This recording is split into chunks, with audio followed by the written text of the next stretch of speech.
B मक्खी कैसी हो? अल्लाह का शुक्र है, बहुत मजे में हूँ। मुझसे दूर रहो इंसान के दुश्मन। ओहो, इतना गुरूर। मैं अगर इंसान का दुश्मन हूँ तो तुम कौन सा इंसान की दोस्त हो? दोस्त क्या, मैं तो इंसान की मोहसिन हूँ। हाँ, गंदी चीजों पर मेहनत कर उनको बीमार जो करती हो, है ना? हर गज नहीं, मैं तो शहद की मक्खी हूँ। दिन रात मेहनत करके इंसान के लिए शहद जमा करती हूँ। अच्छा जी, मगर इस शहद का फायदा क्या है?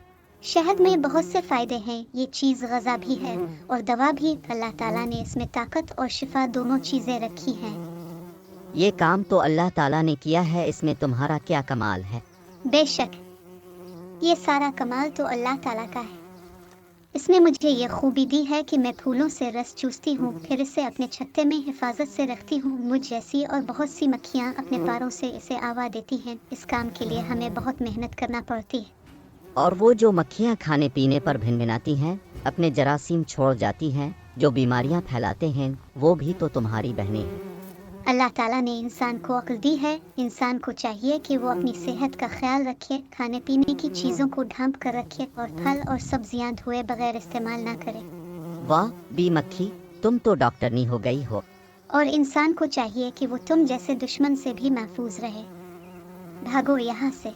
अरे अरे, मैं तो चला, तुम तो बड़ी चालाक हो। अल्लाह ताला का शुक्र है, उसने मुझे शहद जमा करने की खूबी दी है।